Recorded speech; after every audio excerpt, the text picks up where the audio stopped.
Ladies and gentleman, archivist यहाँ है। हमें खामोशी के बारे में बात करने की ज़रूरत है। क्या आपने गौर किया है, 6 महीने पहले पूरा इंटरनेट ब्रिक्स करेंसी के बारे में चिल्ला रहा था। हर फाइनेंशियल चैनल, हर न्यूज़ आउटलेट, हर ट्विटर गुरु यह भविष्यवाणी कर रहा था कि चीन और रूस एक नया गोल्ड बैक्ड बैंक नोट पेश करने वाले हैं जो रातों रात डॉलर की जगह ले लेगा। लोग एक फोटो ऑप का इंतजार कर रहे थे। वे पुतिन को एक चमकदार नया नोट उठाते देखने का इंतजार कर रहे थे। वे एक ब्रिक्स सिक्के का इंतजार कर रहे थे जिसे वे अपनी जेब में रख सके।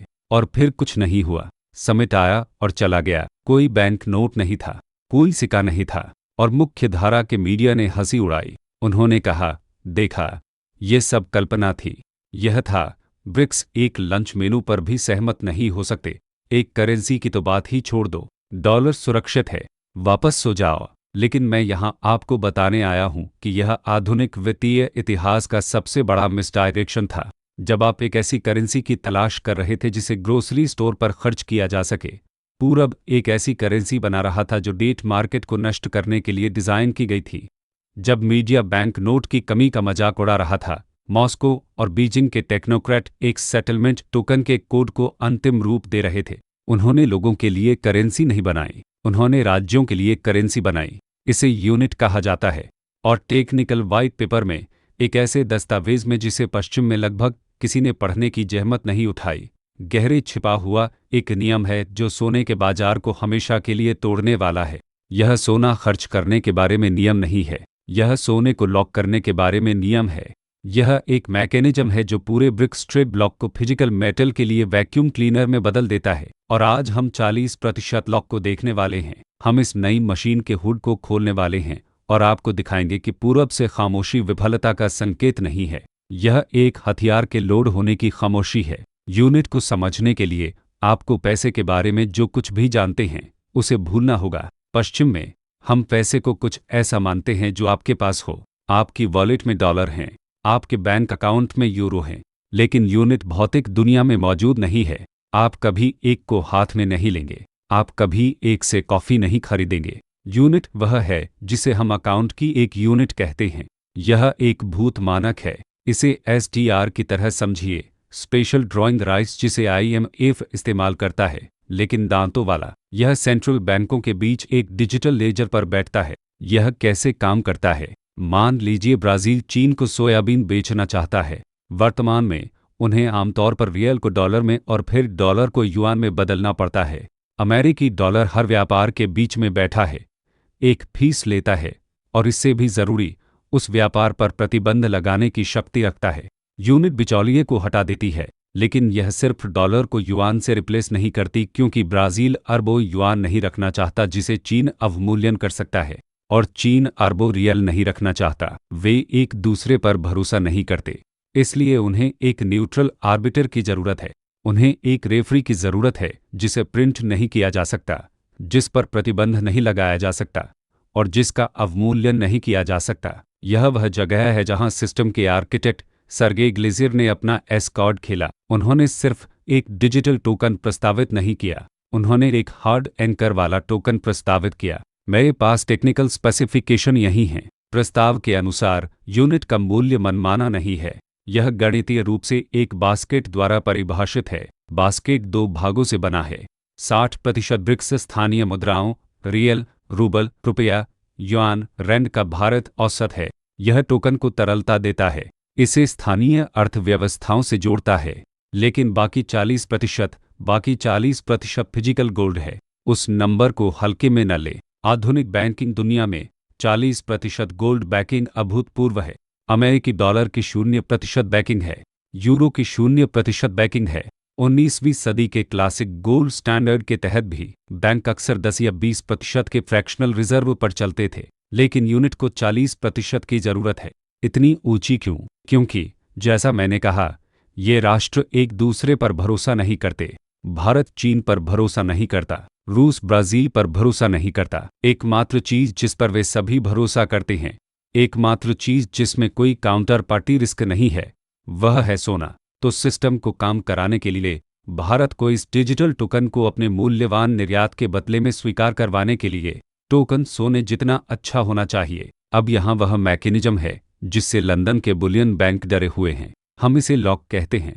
इस प्रस्तावित प्रणाली के तहत सदस्य राष्ट्र चीजें खरीदने के लिए यूनिट्स को बस प्रिंट नहीं कर सकते। अगर चीन व्यापार को सुगम बनाने के लिए 1 अरब यूनिट ढालना चाहता है तो उसे कोलेट्रल को सेंट्रल क्लियरिंग फैसिलिटी में जमा करना होगा, उन्हें स्थानीय मुद्रा का हिस्सा जमा करना होगा और उन्हें सोना जमा करना होगा। यह सोना ट्रेडिंग के लिए नहीं है, यह लीजिंग के लिए नहीं है, यह हेजिंग के लिए नहीं है, यह कोलेटरल है।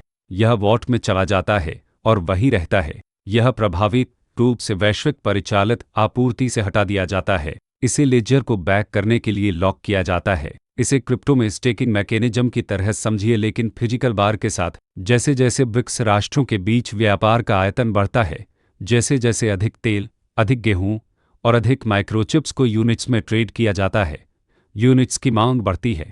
और क्योंकि यूनिट्स गणितीय रूप से सोने से जुड़ी हुई हैं, फिजिकल गोल्ड की मांग सीधे रैखिक संबंध में बढ़ती है।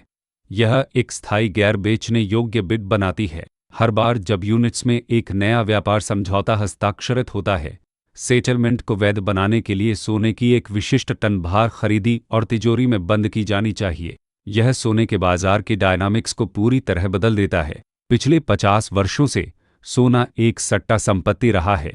यह ऊपर जाता है जब लोग डरे होते हैं, यह नीचे जाता है जब लोग लालची होते हैं। आपूर्ति ETF में अंदर बाहर होती रहती है। यह लंदन और न्यूयॉर्क के बीच आगे पीछे होती रहती है। लेकिन यूनिट सोने को इंफ्रास्ट्रक्चर में बदल देती है। यह सोने को उस बिजली में बदल देती है जो व्यापार नेटवर्क चलाती है। अगर आपके पास सोना नहीं है तो आप यूनिट्स नहीं ढाल सकते। अगर आप यूनिट्स नहीं ढाल सकते तो आप तेल नहीं खरीद सकते। इसलिए सोना तेल की अदला बदली करता है। लेकिन यह हमें एक भयावह सवाल की ओर ले जाता है, वह सवाल जो JP मॉर्गन डेस्क को रातों में जगाए रखता है। हमें मैकेनिज्म पता है, 40% बैकिंग, लेकिन टन में इसका क्या मतलब है? अगर ब्रिक्स राष्ट्र अपने व्यापार का सिर्फ 50% इस सिस्टम पर शिफ्ट करते हैं तो इसके लिए वास्तव में कितने सोने की जरूरत है? मैंने गणना की। मैंने 2025 के ट्रेड वॉल्यूम के आधार पर संख्याएं चलाईं और जब मैंने परिणाम देखा तो मुझे एहसास हुआ कि सोने की कीमत गिरने से इनकार क्यों कर रही है। यूनिट को फंड करने के लिए आवश्यक सोने की मात्रा सिर्फ ज्यादा नहीं है, यह वर्तमान में कॉमेक्स के रजिस्टर्ड वॉल्टों में रखे सोने से अधिक है। मैं आपको गणना दिखाने वाला हूं। मैं आपको बिल्कुल दिखाऊंगा कि कितने टन पश्चिम से बाहर खींचे जाने वाले हैं और मैं आपको दिखाऊंगा कि 2026 का सप्लाई शॉक गणितीय रूप से गारंटीड क्यों है। मैंने आपको बताया कि 40% लॉक फिजिकल गोल्ड के लिए वैक्यूम क्लीनर बनाता है, लेकिन वैक्यूम क्लीनर एक रूपक है। रूपक बाजार नहीं हिलाते, टन भार बाजार हिलाते हैं। तो चलिए रूपक को अलग रखते हैं और कैलकुलेटर निकालते हैं। हम अनुमान लगाएंगे कि इस नई प्रणाली को काम करने के लिए वास्तव में कितने सोने की आवश्यकता है। ऐसा करने के लिए हम अंतर ब्रिक्स व्यापार आयतन को देखते हैं। 2025 के कस्टम डेटा के अनुसार चीन, रूस, भारत, ब्राजील और नए सदस्यों ईरान, UAE, सऊदी अरब के बीच व्यापार विस्फोटक है। एक रूढ़िवादी अनुमान ब्लॉक के भीतर वार्षिक व्यापार आयतन लगभग $500 अरब का लगाता है। अब मान लीजिए धीमी शुरुआत होती है। मान लीजिए कि पहले वर्ष में इस व्यापार का सिर्फ 50% डॉलर से हटकर यूनिट सेटलमेंट रेल पर चलता है। इससे हमें $250 अरब की लेनदेन मांग मिलती है। अब ग्लेजियर के नियम को लागू करें। उस व्यापार को सुगम बनाने के लिए $250 अरब मूल्य की यूनिट्स ढालने के लिए सदस्य केंद्रीय बैंकों को उस मूल्य का 40% फिजिकल गोल्ड में लॉक करना होगा। $250 अरब का 40% क्या है? यह $100 अरब है। और अब चलिए उस फिएट नंबर को मेटल में बदलते हैं। लगभग $2600 प्रति औंस की सोने की कीमत पर $100 अरब आपको लगभग 38 मिलियन औंस सोना खरीदता है। चलिए इसे टन में बदलते हैं क्योंकि केंद्रीय बैंक टन में बात करते हैं। 38 मिलियन औंस को 32,150 औंस प्रति टन से विभाजित करें। परिणाम है 1181 मीट्रिक टन। मैं चाहता हूं आप एक पल के लिए उस नंबर के साथ बैठें। 1181 टन। क्या यह बहुत है? इसे संदर्भ में रखते हैं। कुल वार्षिक वैश्विक खनन उत्पादन दक्षिण अफ्रीका, ऑस्ट्रेलिया, पेरू और रूस की हर खान मिलाकर केवल लगभग 3000 टन है। ब्रिक्स व्यापार का सिर्फ आधा भी संभालने वाला यह एक मैकेनिज्म तुरंत पूरे ग्रह की वार्षिक आपूर्ति का लगभग 40% निकल जाएगा। लेकिन यहाँ वह तुलना है जिससे आपको डरना चाहिए। अभी CME ग्रुप की वेबसाइट पर जाएं, कॉमेक्स गोल्ड वॉल्ट्स में रजिस्टर्ड श्रेणी देखें। वह सोना जो वास्तव में डिलीवरी के लिए उपलब्ध है, यह आमतौर पर 10 से 15 मिलियन ऑस के आसपास रहता है। क्या आप समस्या देख रहे हैं? यूनिट को 38 मिलियन ऑस की जरूरत है, कॉमेक्स के पास केवल 15 मिलियन है। इस एकल व्यापार निपटान टोकन से मांग न्यूयॉर्क फ्यूचर्स मार्केट की पूरी उपलब्ध सूची का लगभग 3 गुना है। यह एक स्क्वीज नहीं है, यह पेपर मार्केट के लिए एक विलुप्ति घटना है। वे सोना कहाँ से लाएंगे? वे लंदन को खाली कर देंगे, वे स्विट्जरलैंड को खाली कर देंगे, और जब वह फिजिकल फ्लोट गायब हो जाता है तो प्राइस डिस्कवरी मैकेनिज्म टूट जाता है। पेपर प्राइस एक बात कहता है, लेकिन फिजिकल प्राइस आसमान छूने लगता है, क्योंकि यूनिट बिड अथक है। लेकिन गणित सिर्फ आधी कहानी है। यूनिट की संरचना अमेरिकी आधिपत्य के लिए और भी खतरनाक कुछ करती है। यह वह बनाती है जिसे हम ग्लेजियर लूप कहते हैं। 50 वर्षों से दुनिया पेट्रोडॉलर पर चल रही है। आप तेल बेचते हैं, आपको डॉलर मिलते हैं, आप डॉलर को अमेरिकी ट्रेजरी में रिसाइकल करते हैं, अमेरिकी सरकार मुफ्त में उधार ले पाती है। वह चक्र अब टूट गया है। यूनिट के साथ हम एक नए चक्र में प्रवेश करते हैं। Petro gold standard. यहाँ लूप है। 1. रूस चीन को तेल बेचता है। 2. चीन यूनिट्स में भुगतान करता है। 3. यूनिट सोने से एंकर है, इसलिए रूस प्रभावी रूप से सोने के लिए तेल बेच रहा है। यह अमेरिकी डॉलर को पूरी तरह दरकिनार कर देता है। लेकिन यह एक कदम और आगे जाता है। यह एक आर्बिट्राज मैकेनिज्म बनाता है जो सोने की कीमत को ऊपर धकेलता है। इसके बारे में सोचिए, अगर तेल की कीमत बढ़ती है तो ब्रिक्स राष्ट्रों को इसके भुगतान के लिए अधिक यूनिट्स ढालने की ज़रूरत है। अधिक यूनिट्स ढालने के लिए उन्हें अधिक सोना खरीदने की ज़रूरत है। तो उच्च तेल की कीमतें स्वचालित रूप से उच्च सोना खरीदारी को ट्रिगर करती हैं। पृथ्वी पर 2 सबसे रणनीतिक वस्तुएं गणितीय रूप से जुड़ जाती हैं। यह फेडरल रिजर्व के लिए दुस्वप्न परिदृश्य है। वे यील्ड को दबाने के लिए डॉलर प्रिंट कर सकते हैं, वे बैंकों को बचाने के लिए डॉलर प्रिंट कर सकते हैं, लेकिन वे ब्रिक्स व्यापार को निपटाने के लिए सोना नहीं प्रिंट कर सकते। इस नई रेल पर हिलने वाला तेल का हर बैरल अमेरिकी ट्रेजरी मार्केट के ताबूत में एक कील है। यह एक घटना को ट्रिगर करता है जिसे अर्थशास्त्री ग्रेशम का नियम कहते हैं। खराब पैसा अच्छे पैसे को बाहर निकाल देता है, लेकिन इस मामले में तिजोरियों में विपरीत गतिशीलता है। अच्छा पैसा छिप जाता है। यूनिट एक वन वे वाल्व की तरह काम करती है। सोना यूनिट को बैक करने के लिए ब्रिक्स केंद्रीय बैंकों में प्रवाहित होता है। क्या यह कभी बाहर आता है? नहीं। रूस या चीन सोना वापस क्यों बेचेंगे? वे आपस में यूनिट्स का व्यापार करते हैं। सोना विश्वास एंकर के रूप में तिजोरी में बैठा रहता है। यह नींव है, मुद्रा नहीं। तो सोना सिस्टम में प्रवेश करता है और लॉक हो जाता है। इस बीच पश्चिम अभी भी पेपर गेम खेल रहा है।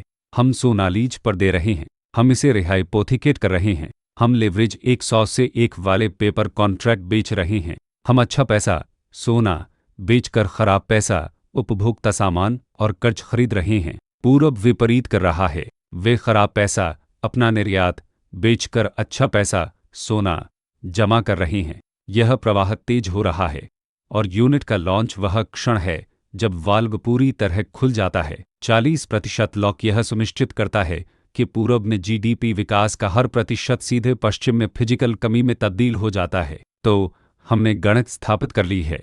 1180 टन नई मांग। हमने मैकेनिज्म स्थापित कर लिया। तेल सोना लूप। ऐसा लगता है सोने के लिए परफेक्ट स्टॉर्म है, लेकिन इसी परिदृश्य में एक परिसंपत्ति सोने से बेहतर प्रदर्शन करती है। एक धातु है जिसका सर्गेई ग्लेजियर ने व्हाइट पेपर में स्पष्ट रूप से उल्लेख नहीं किया, लेकिन जो ऐतिहासिक रूप से मौद्रिक प्रणाली का लीवरेज शैडो है। अगर सोना वह ढाल है जो ब्रिक्स राष्ट्रों की रक्षा करती है, तो चांदी तलवार है, क्योंकि जब केंद्रीय बैंक सोना लॉक कर रहे होते हैं तो इन ब्रिक्स अर्थव्यवस्थाओं को शक्ति देने वाला उद्योग, चीन में सौर पैनल, भारत में इलेक्ट्रॉनिक्स, रूस में मिसाइलें, पूरी तरह चांदी पर चलता है। और यूनिट और चांदी के बीच एक छिपा हुआ सहसंबंध है जिसकी लगभग कोई बात नहीं कर रहा। मैं आपको दिखाऊंगा कि यूनिट सोने को $3000 तक क्यों भेज सकती है, लेकिन चांदी को 3 अंकों तक क्यों भेज सकती है। मैं अगले चांदी पर पड़ने वाले औद्योगिक मौद्रिक चुटकी की व्याख्या करने वाला हूं, और मैं आपको वह टाइमलाइन देने वाला हूं कि सिस्टम कब लाइव होता है। हमने गणितीय रूप से साबित किया कि ब्रिक्स यूनिट सोने के लिए वैक्यूम क्लीनर है।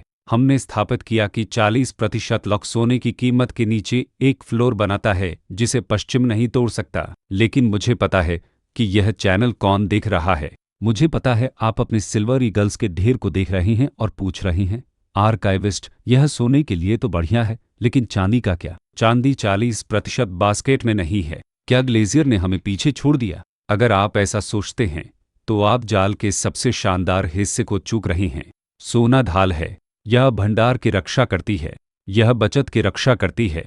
लेकिन चांदी तलवार है। आपको यह देखना होगा कि सिस्टम कौन बना रहा है। ब्रिक्स राष्ट्र, चीन, भारत, रूस, ब्राजील सेवा अर्थव्यवस्थाएं नहीं हैं। वे वित्तीय डेरिवेटिव्स नहीं बेचते, वे बीमा नहीं बेचते, वे सामान बेचते हैं। चीन दुनिया के 80% सौर पैनल निर्मित करता है। भारत दुनिया का इलेक्ट्रॉनिक्स और फार्मास्यूटिकल्स निर्मित करता है। रूस ऊर्जा और हथियार निर्मित करता है। और वह एक धातु क्या है जो इन सभी चीजों को बनाने के लिए आवश्यक है? यह सोना नहीं है। आप सौर पैनल में सोना नहीं डालते, यह चांदी है। यह वह बनाता है जिसे हम औद्योगिक मौद्रिक चुटकी कहते हैं। यह कैसे काम करती है? जैसे जैसे यूनिट सिस्टम सफल होता है, ब्रिक्स अर्थव्यवस्थाएं बढ़ती हैं। वे अधिक तेल व्यापार करते हैं, वे अधिक कारखाने बनाते हैं, वे अधिक सामान निर्यात करते हैं। उन सामानों का निर्यात करने के लिए उन्हें भारी मात्रा में चांदी की खपत करने की जरूरत है। लेकिन साथ ही वे अपनी अधिशेष पूंजी का उपयोग सोना लॉक करने के लिए कर रहे हैं। यह पश्चिम पर दोहरा दबाव बनाता है। एक ओर वे अपनी मुद्रा को बैक करने के लिए कॉमेक्स का सोना खाली कर रहे हैं, दूसरी ओर वे उन उत्पादों को बनाने के लिए कॉमेक्स की चांदी खाली कर रहे हैं जो मुद्रा कमाते हैं। चलिए सोने से चांदी के रेशियो को देखते हैं। वर्तमान में यह लगभग 88 से 1 पर बैठा है। इसका मतलब है कि 1 औंस सोना खरीदने के लिए 80 औंस चांदी लगती है। यह एक पेपर रेशियो है। यह एक कृत्रिम संख्या है जिसे फ्यूचर्स मार्केट द्वारा उच्च रखा जाता है ताकि चांदी सस्ती और प्रचुर दिखे। लेकिन क्या होता है जब सोने का पुनर्मूल्यांकन यूनिट द्वारा होता है? अगर सोना 40% लॉक की वजह से $3000 या $4000 पर कूदता है, तो क्या आपको लगता है चांदी $30 पर रहेगी? क्या आपको लगता है रेशियो 150 से 1 तक फैल जाएगा? असंभव। भूवैज्ञानिक रूप से चांदी जमीन से सोने की तुलना में लगभग 8 से 1 के रेशियो में निकलती है। ऐतिहासिक रूप से मौद्रिक रेशियो 15 से 1 है। अगर सोना $3000 पर जाता है और रेशियो बस ऐतिहासिक औसत पर लौटता है, तो चांदी $200 को छू लेती है। लेकिन यूनिट इसे तेज कर देती है क्योंकि ब्रिक्स राष्ट्र जानते हैं कि उच्च सोने की कीमत उनकी मुद्रा को मजबूत बनाती है, लेकिन निम्न चांदी की कीमत उनके उद्योग को सस्ता बनाती है। इसलिए वर्षों तक वे पश्चिम को चांदी को दबाने देने में खुश थे। इससे चीन को सस्ते सौर पैनल बनाने के लिए सस्ती चांदी खरीदने में मदद मिली। लेकिन वह खेल खत्म हो गया है। इन्वेंट्रीज खत्म हो गई हैं, शंघाई के तिजोरी खाली हो रहे हैं। अब यूनिट एक फीडबैक लूप बनाती है। जैसे जैसे सोने की कीमत बढ़ती है, यह पूरे कमोडिटी कॉम्प्लेक्स को अपने साथ खींच लेती है। तेल ऊपर जाता है, तांबा ऊपर जाता है, और चांदी, जो उनमें से सबसे छोटा, सबसे अस्थिर बाजार है, सिर्फ ऊपर नहीं जाती, यह टूट जाती है। यह रॉकेट से जुड़ी रबर बैंड की तरह है। सोना रॉकेट है। यह स्थिर रूप से, शक्तिशाली ढंग से, केंद्रीय बैंकों द्वारा समर्थित लॉन्च होता है। चांदी पीछे चलने वाली रबर बैंड है। यह खींचती है और खींचती है और खींचती है, और फिर जब तनाव बहुत अधिक हो जाता है तो यह रॉकेट से भी तेज आगे बढ़ जाती है। ग्लेशियर व्हाइट पेपर में एक और विवरण है जिसे विश्लेषकों ने चूक लिया। यह रणनीतिक खनिज भंडार के बारे में एक छोटा सा फुटनोट है। जबकि यूनिट की प्रदर्शित बैकिंग 40% सोना है, ब्रिक्स अर्थव्यवस्था की अंतर्निहित बैकिंग उनका संसाधन प्रभुत्व है। रूस पैलेडियम को नियंत्रित करता है, दक्षिण अफ्रीका प्लैटिनम को नियंत्रित करता है, चीन रेयर अर्थ एलिमेंट्स को नियंत्रित करता है, और साथ में मेक्सिको और पेरू जो शामिल होने के लिए आवेदन कर रहे हैं, वे चांदी को नियंत्रित करते हैं। फोरेंसिक अर्थशास्त्रियों के बीच एक बढ़ती हुई धारणा है कि यूनिट अंततः विकसित होगी। फेज 1 सोना है, फेज 2 एक कमोडिटी बास्केट है। अगर वे चांदी को बास्केट में जोड़ते हैं तो भले ही 5% भारिता पर हो, खेल तुरंत खत्म हो जाता है। एक वैश्विक मुद्रा को बैक करने के लिए दुनिया में पर्याप्त चांदी नहीं है, भले ही 1% पर हो, लेकिन उन्हें इसे आधिकारिक रूप से मुद्रीकृत करने की भी जरूरत नहीं है। उन्हें बस इसे राष्ट्रीयकृत करने की जरूरत है। अगर ब्रिक्स राष्ट्र तय करते हैं कि चांदी पश्चिम को निर्यात करने के लिए बहुत रणनीतिक है। अगर वे तय करते हैं कि इसे यूनिट ट्रेड ब्लॉक के भीतर ही रखा जाए तो न्यूयॉर्क में चांदी की कीमत अनंत तक पहुंच जाती है, क्योंकि आप चालकता प्रिंट नहीं कर सकते। यह जाल है। पश्चिम सोचता है कि वह डॉलर इंडेक्स DXY को हेर फेर करके यूनिट से लड़ सकता है। वे सोचते हैं कि वे प्रतिबंधों से इससे लड़ सकते हैं, लेकिन वे एक संसाधन दैत्य के खिलाफ एक वित्तीय युद्ध लड़ रहे हैं। हर बार जब फेड दरें कम करता है, यह डॉलर को कमजोर करता है और सोने को मजबूत करता है। यूनिट के लिए अच्छा नहीं। हर बार जब फेड दरें बढ़ाता है, यह अमेरिकी बैंकिंग प्रणाली को तोड़ता है और अधिक देशों को यूनिट की ओर भागने के लिए मजबूर करता है। यह चेकमेट है और चांदी वह मोहरा है जिसकी रक्षा करना पश्चिम भूल गया। उन्होंने 1990 और 2000 के दशक में अपनी सारी चांदी बेच दी। उन्होंने रणनीतिक स्टॉकपाइल खाली कर दिए। अब वे नग्न हैं और पूरब सोने की ढाल और चांदी की तलवार लिए खड़ा है। वैश्विक व्यापार के नियमों को फिर से लिखने के लिए तैयार। तो मैकेनिज्म बन गया है। गणित निर्विवाद है। सोने और चांदी पर दोहरा दबाव तय है। लेकिन एक सवाल बचा है, वह सवाल जो सिद्धांतकारों को रणनीतिकारों से अलग करता है। क्या यह 10 साल की योजना है? क्या यह 2030 का विजन है? या बटन अभी दबने वाला है? एक तारीख है, एक विशिष्ट भूराजनीतिक खिड़की है जो 2026 की शुरुआत में खुलती है, और एक विशिष्ट घटना है जो यूनिट के लॉन्च का संकेत देगी। मैं आपको वह तारीख देने वाला हूं। मैं आपको बताऊंगा कि ट्रिगर इवेंट कैसा दिखता है, और मैं आपको वह विशिष्ट रणनीति दूंगा जिसे आपको 40% लॉक के आपके पोर्टफोलियो पर बंद होने से पहले अंजाम देने की आवश्यकता है। हमने मैकेनिज्म कवर कर लिया। 40% लॉक। हमने गणित कवर कर ली। 1180 टन की कमी। हमने चांदी स्क्वीज कवर कर ली। औद्योगिक चुटकी। लेकिन यह सब कुछ मायने नहीं रखता अगर आपको नहीं पता का। अगर यह 2030 की कहानी है तो आप वापस सो सकते हैं, लेकिन अगर यह 2026 की कहानी है तो आपको अभी जागने की ज़रूरत है। मैंने आपको बताया था कि एक तारीख है। मैंने आपको बताया था कि पश्चिम के लिए अधिकतम कमजोरी की एक विशिष्ट खिड़की है। मैं चाहता हूं आप अपना कैलेंडर निकालें। मैं चाहता हूं आप मार्च 2026 पर गोला लगाएं। मार्च क्यों? क्योंकि यूनिट को वैक्यूम में लॉन्च नहीं किया जा रहा, इसे एक जवाबी हमले के रूप में लॉन्च किया जा रहा है। मार्च 2026 में संयुक्त राज्य ट्रेजरी वह हिट करता है जिसे विश्लेषक डेट वॉल कहते हैं। संकट के दौरान जारी ट्रिलियनों डॉलर का अल्पकालिक अमेरिकी कर्ज बकाया आ रहा है और उसे रिफाइनेंस करना होगा। फेडरल रिजर्व को उस कर्ज को सोखने के लिए ट्रिलियन प्रिंट करने होंगे या ब्याज दरों को विस्फोट होने देना होगा। ब्रिक्स टेक्नोक्रेट यह जानते हैं। सर्गेई ग्लेजियर यह जानते हैं। वे उस क्षण का इंतजार कर रहे हैं जब डॉलर अपने सबसे कमजोर पर हो, जब फेड हाइपर इन्फ्लेशन और डिफॉल्ट के बीच फंसा हो। स्विच फ्लिप करने के लिए यह एक सुनियोजित घात है। जब अमेरिकी ट्रेजरी मार्च में दुनिया से अपना कर्ज खरीदने की भीख मांग रहा होगा, ब्रिक्स राष्ट्र घोषणा करेंगे कि वे अब व्यापार का निपटान ट्रेजरी में नहीं करेंगे। वे घोषणा करेंगे कि यूनिट लाइव है और वैक्यूम क्लीनर चालू हो जाएगा। लेकिन तारीख सिर्फ खिड़की है। विशिष्ट घटना वह सिग्नल फ्लेयर जो आपको बताती है कि सिस्टम आधिकारिक रूप से बदल गया है, रियाद से आएगी। आपको सऊदी अरब पर नजर रखने की जरूरत है। 50 वर्षों से सौदा सरल था। अमेरिका सुरक्षा प्रदान करता है और सऊदी तेल को डॉलर में मूल्यांकन करते हैं। वह सौदा मर चुका है। सऊदी अरब ने ब्रिक्स में एक कारण से शामिल हुआ। ट्रिगर इवेंट अरामको से एक औपचारिक घोषणा होगी। वे नहीं कहेंगे हम डॉलर पर प्रतिबंध लगा रहे हैं। यह बहुत आक्रामक है। वे कुछ सूक्ष्म कहेंगे। वे कहेंगे तत्काल प्रभाव से हम पूरब को सभी ऊर्जा शिपमेंट के लिए ब्रिक्स यूनिट स्वीकार करते हैं। यह एक तकनीकी बात की तरह लगेगा। न्यूज एंकर इस पर ध्यान नहीं देंगे, लेकिन आप बेहतर जानेंगे। आप जानेंगे कि जिस क्षण वह घोषणा की जाती है, सेक्शन 2 में हमने जिस ग्लेजियर लूप के बारे में बात की वह सक्रिय हो जाता है। तेल अब सोने में मूल्यांकित है। 40% लॉक लग गया है और पश्चिमी सोने के तिजोरियों पर निकासी गंभीरता से शुरू हो जाती है। आप क्या करेंगे? तारीख जानना काफी नहीं है। आपको एक रणनीति की जरूरत है। आपको घोषणा से पहले खुद को स्थिति में लाने की जरूरत है, क्योंकि जिस मिनट खबर टूटेगी फिजिकल मार्केट जम जाएगा। नियम नंबर 1, कब्जा सब कुछ है। जब यूनिट लाइव होगी, पेपर मार्केट कॉमिक्स LBAA संभवतः क्रैश हो जाएगा या डिस्कनेक्ट हो जाएगा। नियम नंबर 2, चांदी रेशियो देखें।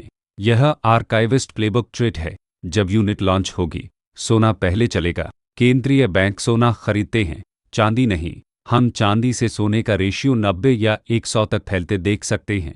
घबराएं नहीं, यह गुलेल है। जब औद्योगिक वास्तविकता सेट होती है, जब ब्रिक्स कारखानों को एहसास होता है कि वे अपने सौर पैनलों के लिए चांदी नहीं खरीद सकते, तो वापसी हिंसक होगी। अगर आप सोना रख रहे हैं, उस रेशियो के चरम पर पहुंचने पर चांदी में स्वैप करने के लिए तैयार रहें। यूनिट सोने को फ्लोर बनाती है, लेकिन यह चांदी को रॉकेट बनाती है। नियम नंबर 3, एग्जिट प्लान। यह सबसे महत्वपूर्ण नियम है। जब आपकी चांदी 100 या $200 को छू लेती है, तो आप क्या करेंगे? क्या आप इसे डॉलर में बेचेंगे? नहीं, आप उस परिसंपत्ति को जिसने अभी अभी डॉलर को हराया है, वापस डॉलर में क्यों बदलेंगे? यूनिट का लक्ष्य दुनिया का पुनर्मूल्यांकन वास्तविक संपत्तियों में करना है। जब आप अपनी चांदी की स्थिति से बाहर निकलते हैं, तो आप जमीन में चले जाएं, आप उत्पादन में चले जाएं, आप ऊर्जा में चले जाएं, आप एक कठोर परिसंपत्ति से दूसरी कठोर परिसंपत्ति में चले जाएं।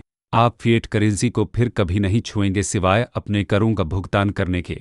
एक मुद्रा रीसेट के दौरान पीढ़ीगत धन का संरक्षण इसी तरह किया जाता है। Ladies and gentleman, white paper लिखा जा चुका है, कोड ऑडिट हो चुका है। 40% लॉक एक सिद्धांत नहीं है, यह डॉलर प्रणाली के सिर पर तनी एक गणितीय बंदूक है। पश्चिम आपको विचलित करने की कोशिश कर रहा है। वे ब्याज दरों की बात कर रहे हैं, वे शेयर बाजार की बात कर रहे हैं, वे टाइटैनिक पर डेक चेयर लगा रहे हैं। इस बीच पूरब लाइफ बोट बना रहा है, और उस लाइफ बोट का प्रवेश टिकट फिजिकल गोल्ड और सिल्वर है। आपके पास बहुत कम समय की खिड़की है। हम तूफान से पहले की शांति में हैं। आज स्क्रीन पर जो कीमतें आप देख रहे हैं, $2600 सोना, $30 चांदी, उपहार हैं। वे पुरानी दुनिया की कीमतें हैं। जल्द ही हम यूनिट की दुनिया में जी रहे होंगे, एक ऐसी दुनिया जहां पैसा वजन से परिभाषित होता है, विश्वास से नहीं। वैक्यूम क्लीनर प्लग इन है, हाथ स्विच पर मंडरा रहा है, और एक बार यह चालू हो गया तो मेटल वापस नहीं आने वाला। वह व्यक्ति मत बनिए जो अपने पोते पोतियों को बताए कि आपने रीसेट होते देखा। वह व्यक्ति बनिए जिसने इसके लिए तैयारी की। यह है आर्काइविस्ट। 40% लॉक लग रहा है। Class dismissed. Please like, subscribe, share करें और एक कमेंट छोड़ें। अगर आपको वीडियो पसंद आए तो यहाँ दिए गए किसी भी QR कोड से मुझे एक कॉफ़ी खरीदने पर विचार करें।